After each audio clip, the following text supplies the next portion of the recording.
Amen. All right. On va continuer notre série ensemble. Maintenant, ceux qui sont là ce matin, si vous n'avez pas eu la chance de voir cette série ensemble, c'est une série pour les couples. Je vous invite fortement à aller l'écouter en ligne. Il y a la partie sermon qui est là, qui a été organisée fortement. On parlait de couple, c'est ce qui me passionne le plus, je pense, en termes de thématique. J'aime réellement ça. Et on continue, on est dans notre 3e semaine et je vous invite fortement, si tu me dis que tu écoutes puis tu n'aimes pas ou tu ne trouves pas ça pertinent, je t'amène au restaurant. Bon, on ne sait pas quand, parce que là, on est là où on est. All right, people. On va aller dans le texte de la parole du Seigneur pour ce matin. Il est 12h03 et je vous garantis, on va partir à l'heure. Le texte se trouve dans le livre de la Genèse, chapitre 2, versets 23 et 24.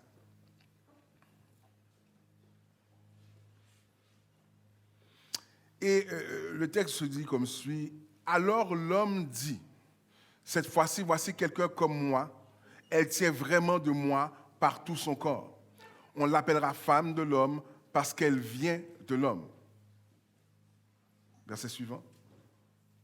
C'est pourquoi l'homme quittera son père et sa mère pour vivre avec sa femme et les deux ne deviendront qu'une seule personne, comme une seule personne. Je vais vous lire une autre version ici. En la voyant, celui-ci s'écria « Ah, cette fois-ci, voici quelqu'un qui est plus que tout autre du même sang que moi.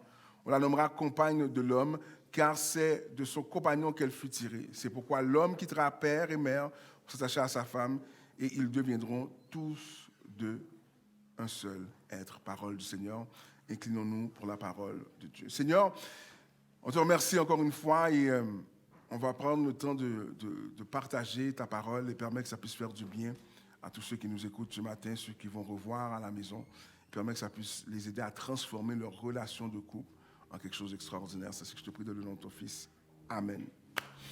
La première semaine, on a mis les bases d'être ensemble. On a parlé à quel point que être ensemble, du point de vue biblique du moins, c'est deux réalités qui fusionnent ensemble pour ne faire qu'un. Vous savez, certaines fois, quand on veut, par exemple, faire du ciment, vous allez voir que ce sont des éléments qui vont se mélanger ensemble et c'est le mélange des différents éléments qui crée un alliage solide. On le voit aussi qu'on traite avec du métal. Et de la même manière aussi que lorsqu'on est en couple, eh bien, c'est le fait que nous soyons ensemble qui fait qu'on devient une unité solide et indestructible. Et donc, on comprend que par là, que être ensemble, c'est être vraiment ensemble, et vraiment parfaitement ensemble, c'est pas être pareil. Être ensemble, c'est honorer nos différences et les célébrer dans notre vie. Je ne suis pas appelé à être identique à ma femme et ma femme n'est pas appelée à être identique à moi. Et c'est souvent l'une des plus grandes sources de conflit, c'est le fait qu'on essaie de conformer la personne à notre image. On veut qu'elle soit pareille, qu'elle pense comme nous. Je ne veux pas un frère jumeau, moi, dans ma relation. C'était là avec moi. Et donc maintenant, être ensemble, c'est valoriser nos différences, célébrer nos différences. La semaine dernière, on a parlé d'être ensemble à un autre niveau. La semaine dernière, on a pris vraiment le temps de parler de la culture de valeur inestimable. Comment que dans un couple, on est appelé à réaliser que nous possédons une valeur inestimable. Qu'est-ce que ça veut dire? Ça veut dire que l'un n'est pas plus important que l'autre. Chacun compte dans la relation. Chacun amène quelque chose de spécial. La valeur inestimable, c'est comprendre aussi que la personne qui est avec moi, elle est parfaitement créée pour moi. Parfaitement créée pour moi. On vit dans une société où on ne croit pas dans réparer et améliorer. On change quand on est tanné. Mon cellulaire me tape sur les nerfs, je le change. Ma job me tape sur les nerfs, je la change. J'aime pas le resto, je ne vais plus là-bas. Mais une relation de couple, c'est pas ça. La semaine dernière, on parlait comment que je pense que c'est du côté de Dubaï, ils ont un désert avec plein de voitures de luxe abandonnées. Pourquoi? Parce que, et des voitures qui valent cher, là, ce genre de voitures que même maintenant, si on te donne la voiture, même s'il y a du sable de la faire, tu vas la prendre avec joie. Quand la voiture commence à 100, 250 000, 300 000, ils ont même trouvé une Enzo valeur de $1 million dans le désert abandonné. Pourquoi? Parce que la personne qui l'avait acheté sûrement a trouvé un modèle plus intéressant, plus nouveau, plus récent, etc. Et puis il l'a lâché là. Et souvent, on traite les gens qui sont en couple avec nous, des fois, comme des gens pris pour acquis. Au départ, quand on veut la personne, on va acheter de Dolce & Gabbana, tu vas chez Zara acheter le pantalon, tu comprends? Hein? Tes cheveux sont faits à chaque rendez-vous, pas la journée avant, l'heure qui précède le rendez-vous. Tu comprends? Ça doit être frais, tu comprends? Tes ongles sont faits, tu vas chez Ashaya, les cheveux sont là, ou la perruque est là, ou le front lace est là, whichever you do. Et là, tu vas, parce que là, tu veux tout faire pour gagner le cœur de la personne que tu veux. Mais une fois que tu l'as, souvent, qu'est-ce qui arrive? C'est que tu prends la personne pour acquis. Tu as déjà vu, quand tu viens de rentrer le nouvel iPhone, tu achètes le case. L'iPhone, c'est un bijou précieux. Sur 3 mois, l'affaire traîne, l'affaire est partout à terre, l'affaire comme... Est-ce qu'on est là avec moi? Et donc, c'est la culture de valeur inestimable. Ce matin, je voulais traiter avec vous d'être ensemble devant la tempête. Ensemble devant la tempête.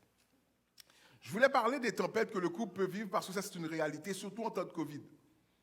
On est plus souvent ensemble, on se tape plus souvent sur les nerfs. On est plus souvent, moi, j'aime bien taquiner. J'aime bien taquiner. Il y a quelque chose de la taquinerie quand même. et au Québec, on dirait que je suis baveux, mais bon, c'est un point de vue. C'est un point de vue. Mais toujours est-il que j'aime bien taquiner.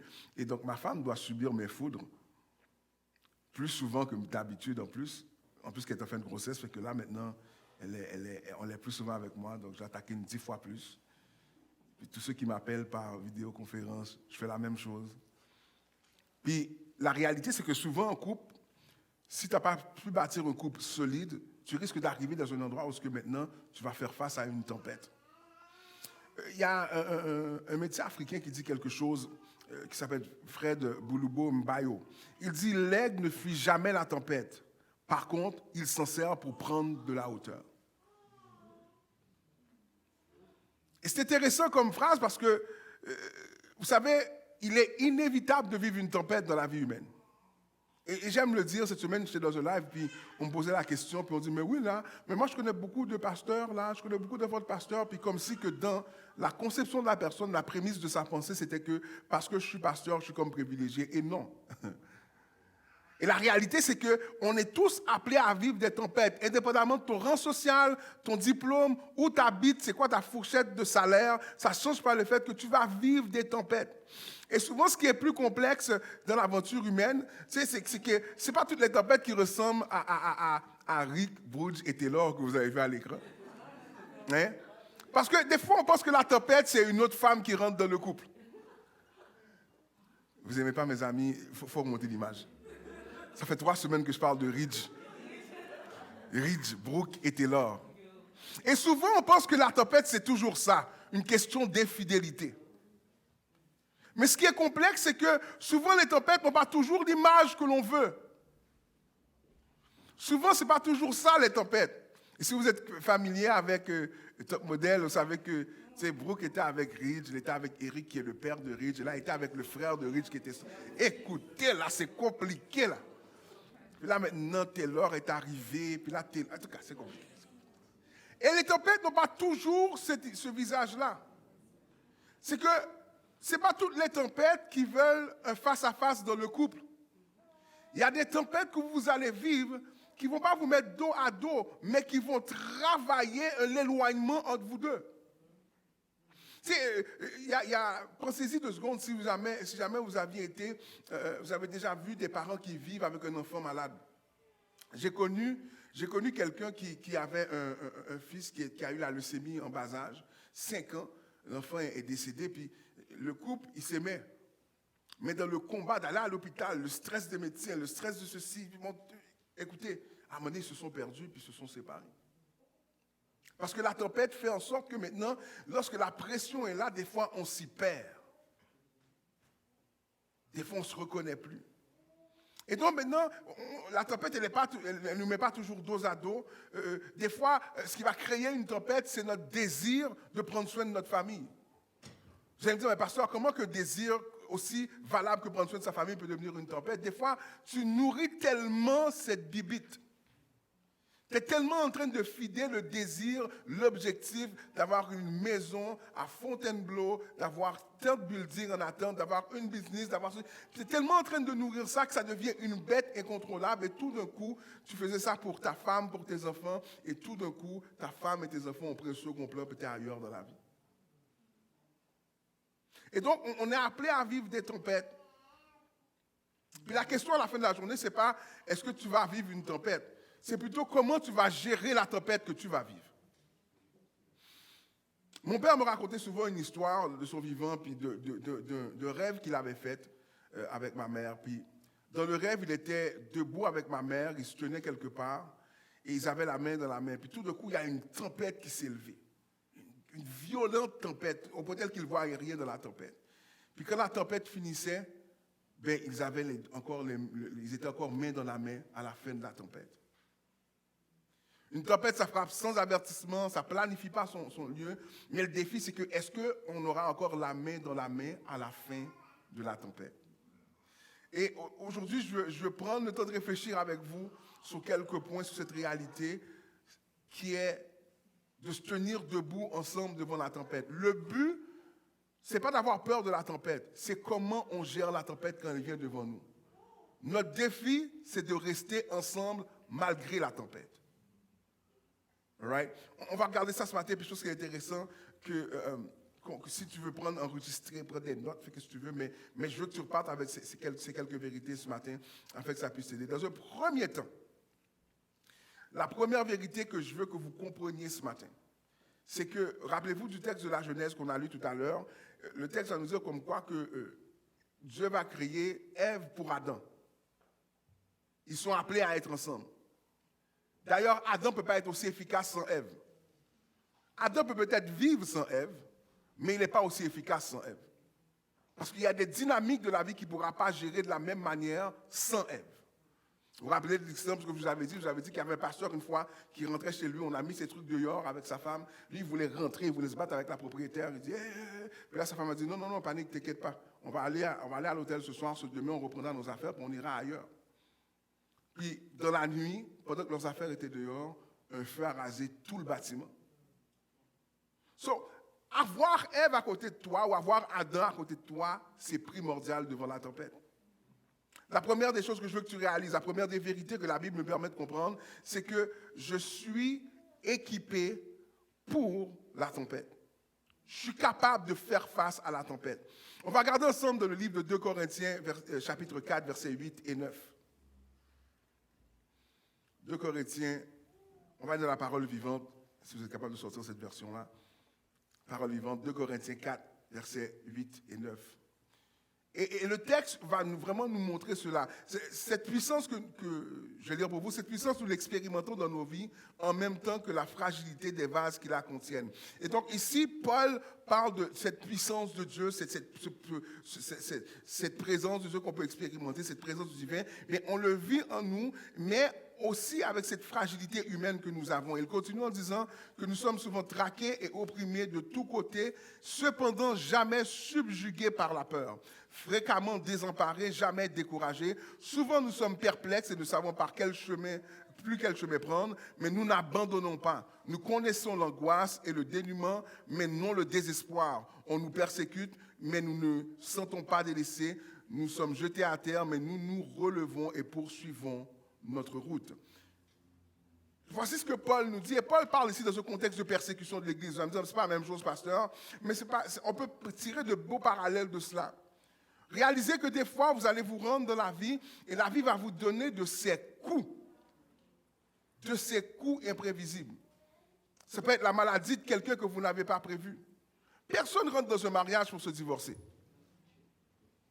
Mettons ça comme disclaimer ce matin. Je connais personne qui se marie pour dire que, OK, dans 4 mois, là, on va avoir une querelle. 1 an plus tard, divorce prononcé, fini. All right? Deal. Personne ne fait ça. Et souvent, ce qui arrive, c'est que quand on arrive devant nos tempêtes, on met plus les yeux sur la tempête que dans notre capacité de traverser les tempêtes.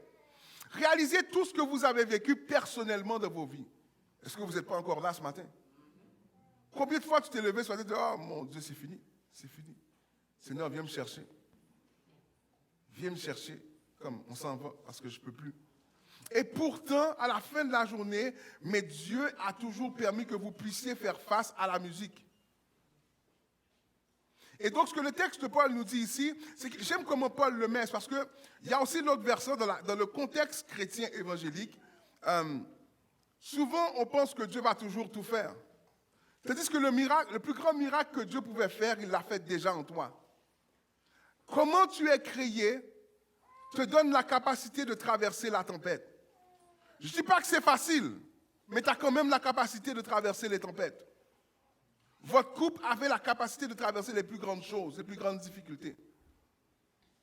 Et ça, c'est quelque chose que Dieu vous donne à la base en couple. Et je ne dis pas par là qu'il faut mettre Dieu de côté. Non, ce n'est pas ce que je dis.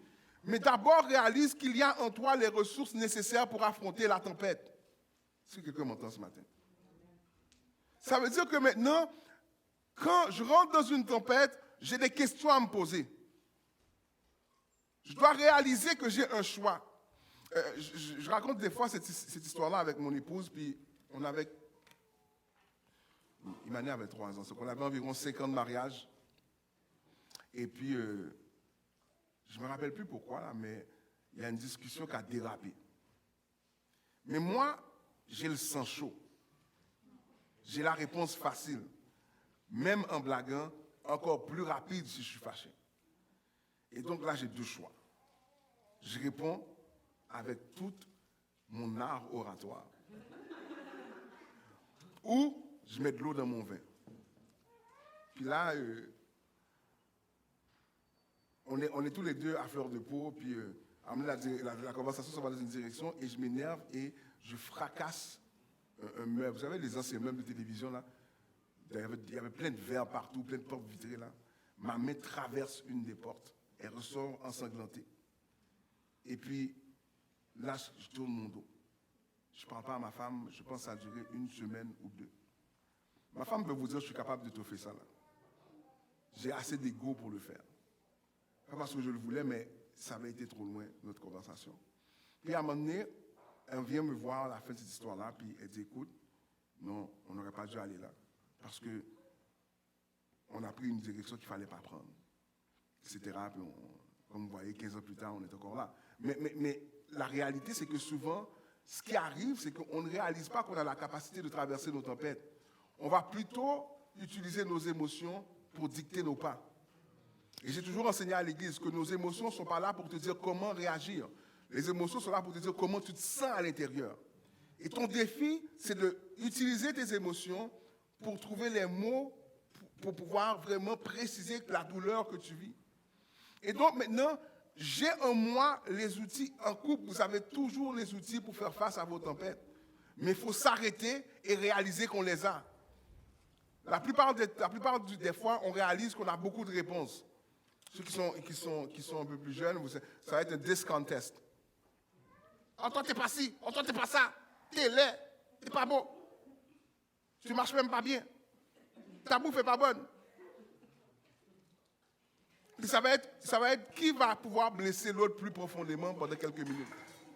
Sans réaliser que Dieu nous a donné des outils nous permettant de traverser les tempêtes et de faire face à ce que l'on vit. On me suit jusque-là? La première des choses, c'est celle-ci que je vous ai dit. Donc, on a la capacité de faire face à nos tempêtes. La deuxième des choses que je veux dire ce matin, c'est que reconnaissez que le véritable ennemi, ce n'est pas l'autre. Quand moi et Linda, on s'accroche, mon ennemi, ce n'est pas Linda. Notre ennemi commun, c'est la tempête qui est en train de souffler sur nous. Notre ennemi commun, c'est peut-être le défi financier qui est devant nous. Notre ennemi commun, c'est peut-être une incompréhension qui est là. Mais notre ennemi commun, ce n'est pas l'autre. Puis trop souvent en couple, on se traite comme des ennemis, puis après on veut se réconcilier. Je ne suis pas pour le divorce, mais je crois sincèrement qu'il y a des trucs que tu fais à un autre être humain, tu risques de ne pas être capable de réparer les pots cassés. C'est ce qu'on m'entend ce matin. Alors avec moi dans le texte de Matthieu, chapitre 12, verset 25.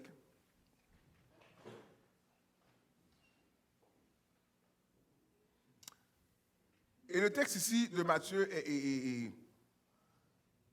est très clair. Le texte dit, mais Jésus, pénétrant leurs pensées, il leur dit, un pays déchiré par la guerre civile court à sa ruine. Aucune ville, aucune famille intérieurement divisée ne saurait se maintenir.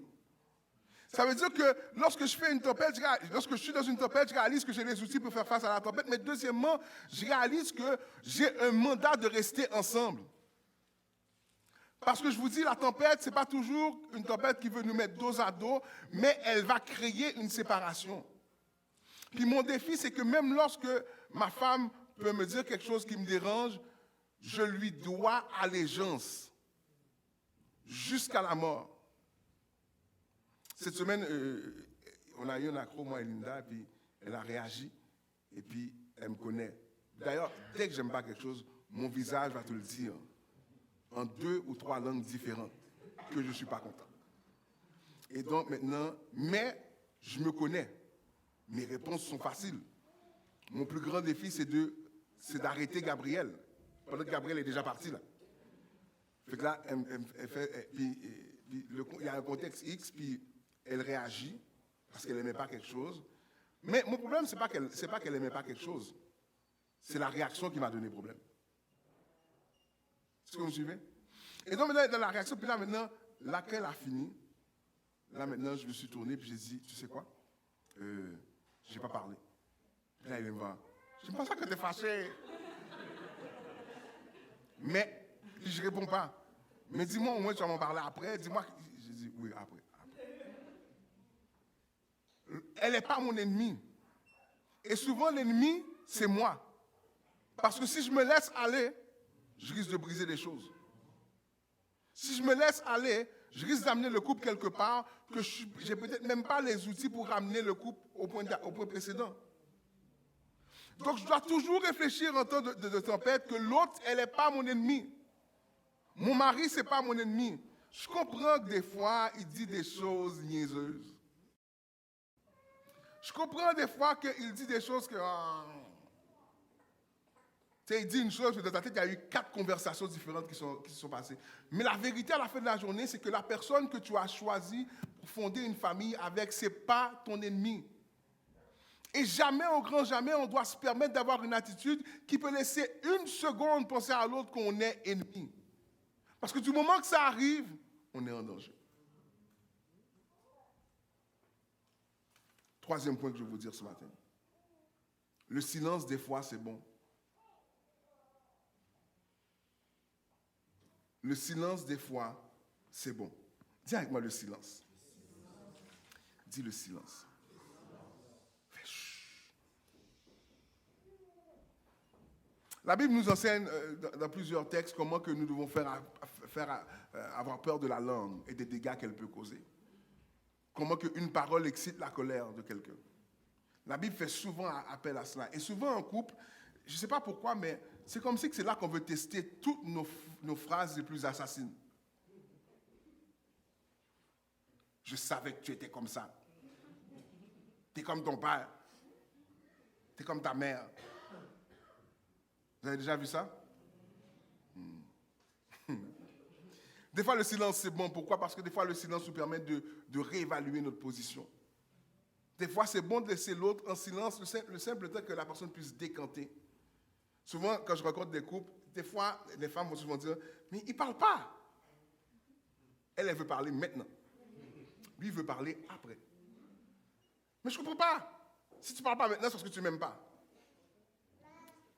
Il y a un livre qui s'appelle Le petit manuel d'autodéfense intellectuelle et l'auteur Baillargeon dit qu'il appelle ça ce qu'on appelle une généralisation hâtive. Parce que tu ne parles pas, donc tu ne m'aimes pas. Il faut faire attention à ça en couple. Des fois, il faut savoir être posé et laisser l'autre en silence 2 secondes. Le silence ne veut pas dire que l'autre ne t'aime pas. Le silence veut souvent dire que je t'aime trop pour ouvrir ma bouche maintenant parce que je ne suis pas en condition.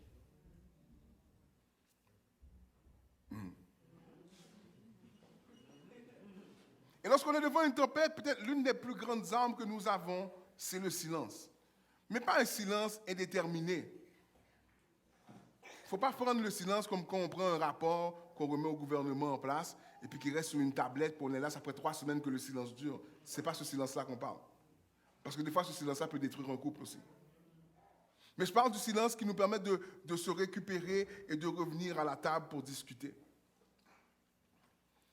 L'autre aspect que je veux que tu comprennes, que lorsque tu es devant une tempête, l'une des choses qui est super importante, puisque Dieu nous a créés pour être ensemble, à la fin de la journée, devant la tempête, on doit pouvoir communiquer. On doit pouvoir se parler. Surtout quand une tempête, souvent on est trop fier. Souvent on est trop fier comme homme des fois, ou même comme femme, parce qu'on veut pas que l'autre nous voie d'une manière différente. La communication est essentielle parce que des fois, à cause qu'on communique mal ou on ne communique pas assez, j'ai toujours l'impression que je dois me prouver à l'autre. Il n'y a rien de pire dans un couple que d'être dans une constante démarche de prouver à l'autre qu'on compte. Parce que si je t'ai choisi à la base, c'est parce que tu comptais. De la même manière que je suis avec ma femme, elle n'a pas à me prouver qu'elle est meilleure qu'une autre. Je t'ai déjà marié, moi. Ça, c'est fini. On n'a pas à parler de ça. Et souvent, il y a des gens qui rentrent en couple avec cette dynamique que faut que je me prouve à lui, faut que je me prouve à sa famille, faut que je... Et... tu risques de vieillir très rapidement. Tu n'es pas là pour te prouver à l'autre. Tu es là pour bâtir avec l'autre. Est-ce que vous me suivez jusqu'à là? Faites du sens ce que je dis là. Ça veut dire que faites attention de ne pas être dans une relation où vous vous sentez que vous devez vous prouver. Et si vous êtes dans ce genre de relation-là présentement, vous devez vous poser les bonnes questions. Comment je fais pour changer cette culture-là dans ma vie? Comment je fais pour arrêter de devoir me prouver à l'autre? Il faut écouter jeudi, je vais en parler. Mais jeudi, sous convo biblique, je vais en parler. Mais on a une nécessité, surtout devant la tempête, de savoir communiquer. Parce que des fois, lorsque la tempête arrive, le but de la tempête, c'est d'isoler les gens et de séparer les gens, puis vraiment qu'elle ait un libre cours. Mais j'ai besoin de communiquer avec toi pendant la tempête, parce que si je ne communique pas avec toi, je risque de me faire de mauvaises idées. Ça vous est jamais arrivé, parce qu'il y a une tension dans le couple et vous ne vous parlez pas, et là maintenant, oui, mais je pensais que tu pensais... Hein? Je pensais que tu pensais, que tu pensais, que je pensais, que... Puis là, maintenant, je dis, mais comment t'es arrivé là? Important de communiquer lors des tempêtes. L'amour, ce n'est pas juste, oh, c'était bien, on a été à Tremblant cette fin de semaine, you know? C'est lune de miel numéro 15. Et quelqu'un a dit, oui.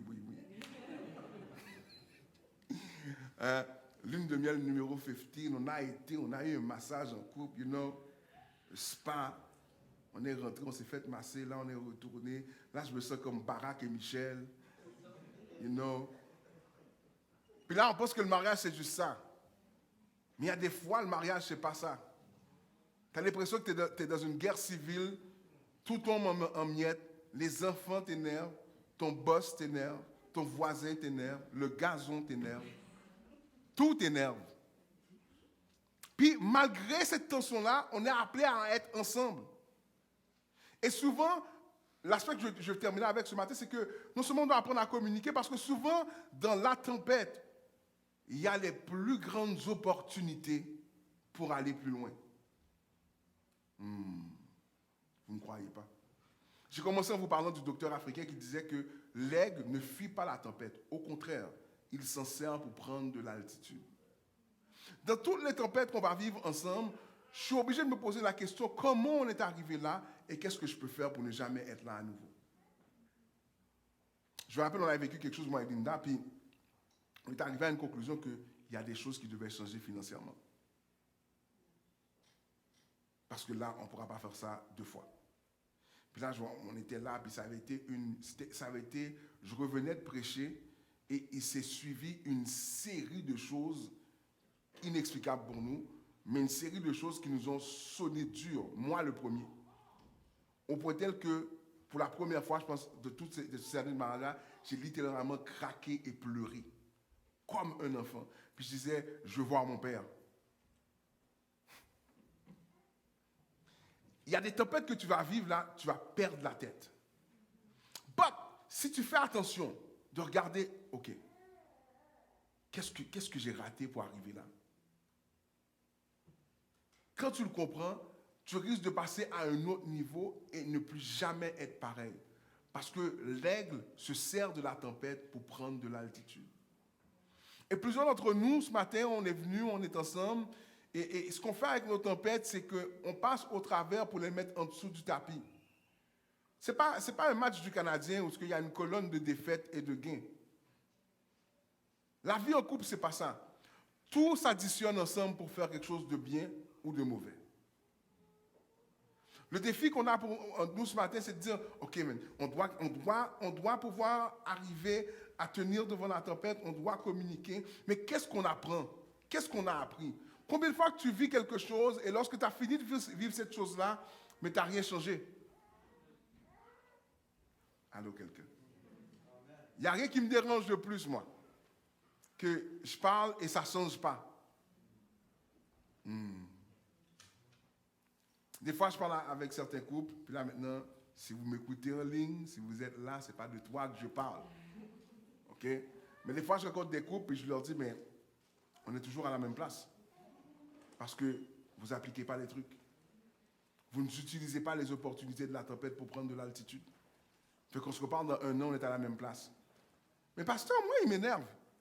T'énerve pourquoi? Mais parce qu'il ne veut pas faire à manger. Mais il ne sait pas faire à manger. Oui, je sais, mais il aurait pu prendre des cours.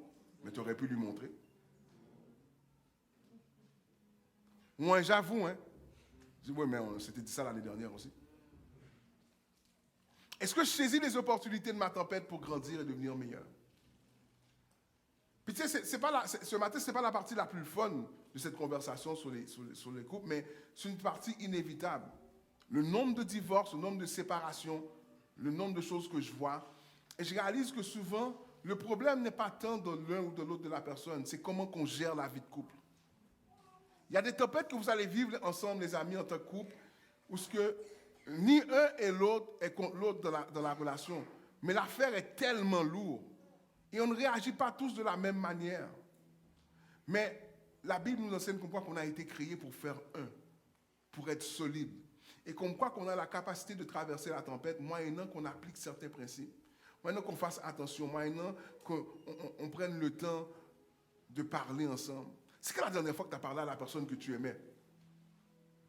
Des fois, Linda, elle vient me parler à des gens, je dis toujours qu'ils ne font pas de sens pour moi, mais c'est quand je me vais dormir, puis c'est là qu'elle a quelque chose à me dire. Tu sais, là, telle chose, là. Puis là, au début du mariage, c'est difficile de dire, je dors.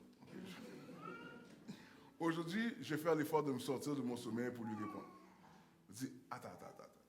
Répète ça pour moi. Là, elle me répète. Combien de temps tu prends le temps de parler pour avoir des vraies conversations? C'est le genre de conversations qui vont te mettre mal à l'aise, mais qui ont besoin d'être dites afin de grandir. Des fois, elle me dit, tu te rappelles que tu avais fait telle chose là? Je dis, oui.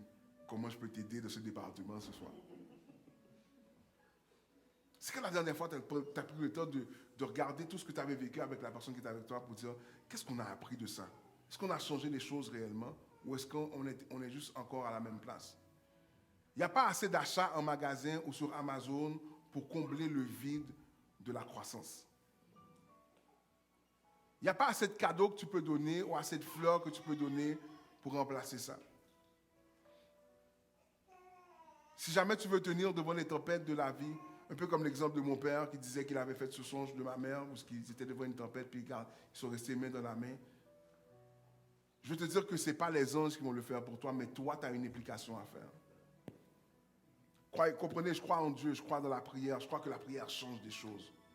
Je l'ai vu dans ma vie, on a prié, j'ai vu comment j'ai prié pour Linda, Linda a prié pour moi, puis le fait qu'on priait l'un pour l'autre, ça a changé des choses dans nos vies, c'est vrai. Mais à la base, si moi et Linda, on n'est pas engagés à être ensemble contre vents et marées, ça ne va rien changer. Ta prière va être comme un écho dans le désert. Tu vas crier, mais personne pour t'entendre. Parce que tu n'as pas les actions pour baquer ce que tu fais. Donc si tu vis une tempête dans les prochains temps, rappelle-toi que tu es équipé pour faire face à ta tempête. Mais, parce que tu es équipé, ça te donne une responsabilité d'action. Je dois apprendre à fonctionner. Je ne peux pas faire semblant. Tu vas, oui, mais pasteur, tu ne peux pas prier pour nous, ça va nous aider. Non. Nulle part dans la Bible, tu trouves ce genre de concept-là. La prière qui remplace ta responsabilité. Nulle part. Et souvent, on se fait enfiroiper de toutes sortes de mouvements chrétiens. Ils disent, oh oui, on a prié. On a prié parce que tu as... Non, je ne vais pas rentrer là-dedans. Mais je vais te dire ce matin que le plus beau des miracles, c'est que Dieu t'a créé d'une manière particulière avec des outils pour faire face à ta tempête. Et qui plus est, il a mis quelqu'un à côté de toi pour s'assurer que tu passes au travers. Dans le livre de Deutéronome, Dieu parle au peuple d'Israël, il dit que ne craignez pas, moi je marche avec vous. Moi je suis avec vous. La Bible va nous dire que lorsque 2 ou 3 sont assemblés en mon nom, il est parmi eux, en parlant du Christ. Et la version originale, le texte dira, lorsque 2 sont assemblés en mon nom, ils sont 3. Et ce matin, je veux que tu partes avec cette réalité-là. Si tu décides de t'unir avec la personne avec qui tu partages ta vie va changer devant toutes les tempêtes. Mais ça, il faut vraiment s'engager et le faire. On va conclure ce matin. J'espère que ça a fait du sens pour vous ce matin.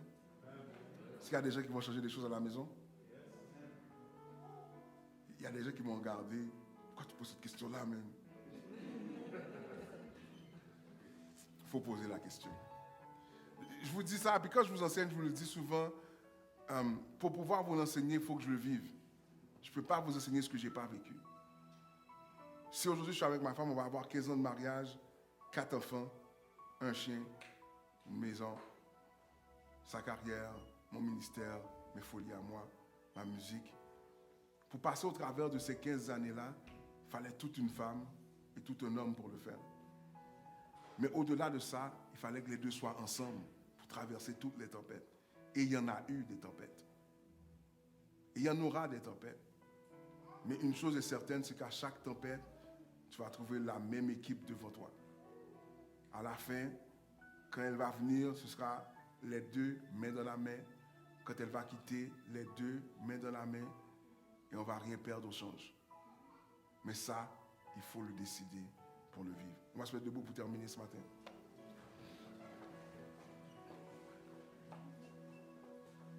Et donc, si vous n'avez pas écouté les autres sermons, vous n'avez pas entendu les autres sermons de la série, je vous invite vivement à écouter les autres sermons. Quand on va terminer le culte, je vous invite à suivre les indications de notre équipe qui était là ce matin. On vous rappelle qui est là ce matin plutôt, de suivre les flèches qui sont à terre. J'ai la malhabilité de sauter d'une idée à l'autre parce que dans mon cerveau, ça roule vite. Là. Donc, suivez les flèches qui sont à terre pour pouvoir sortir. Ça, c'est un. Les billets pour la semaine prochaine seront en ligne à minuit. Donc, s'il vous plaît, attendez pas la dernière minute pour prendre vos places. C'est difficile sinon. OK? D'accord? Ouais, non, peut-être. Amen? OK. All right. So, je vous invite à connecter. La semaine prochaine, on fait notre dernière partie de cette série ensemble. Et là, maintenant, j'hésite entre 2 thématiques. Soit qu'on rentre dans la sexualité, ou soit qu'on rentre dans la prière, ou soit on fait un mix des deux. Ma femme m'a demandé, mais comment tu vas enseigner sur la sexualité un dimanche matin? J'ai dit, je ne sais pas encore, mais on va trouver. Mais la semaine prochaine, je vous invite à être là et connecter avec nous pour pouvoir le faire.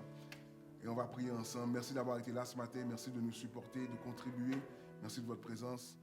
Encore une fois, nous saluons tous les membres de la famille de Edwin et de Déborah, de Charlie et de Carl.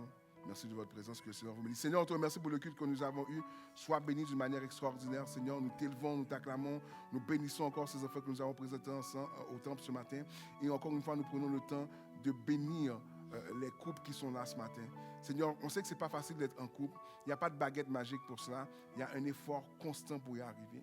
Seigneur, je te demande de bénir chaque couple qui était là ce matin et qu'ils trouvent en eux-mêmes les ressources nécessaires pour pouvoir avancer. Nous te prions, nous te remercions. Bénis cette journée qui s'ouvre, qui continue plutôt, et que ce soit une journée de bénédiction et de joie, même si que le temps est un peu gris, mais qu'on ait la paix dans le cœur et la force de continuer pour une autre semaine. C'est ce que je te prie au nom de ton Fils. Amen. Et amen. Passez une belle fin de journée. God bless you. On se revoit demain soir sur IG, jeudi soir sur YouTube et dimanche prochain ici. God bless you.